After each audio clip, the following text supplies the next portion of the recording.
Fried chicken is a popular dish enjoyed around the world. Here's a recipe for making delicious fried chicken at home.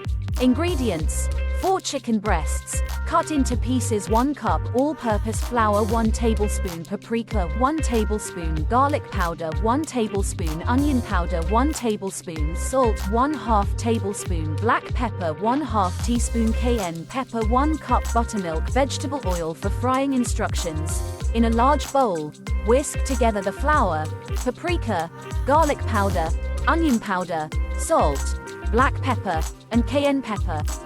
Pour the buttermilk into a separate bowl. Dip each piece of chicken in the buttermilk, making sure it's fully coated. Then roll it in the flour mixture until it's evenly coated. Place the coated chicken on a plate. Heat about 1 inch of vegetable oil in a large skillet or Dutch oven over medium-high heat until it reaches 350 degrees Fahrenheit.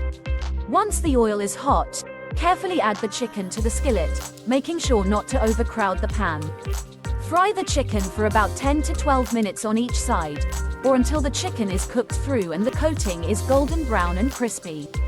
Once the chicken is done, remove it from the skillet with tongs and place it on a wire rack or paper towels to drain excess oil. Repeat the process with the remaining chicken pieces, making sure to bring the oil back up to temperature before adding more chicken. Serve the fried chicken hot with your favorite dipping sauce, such as honey mustard or ranch.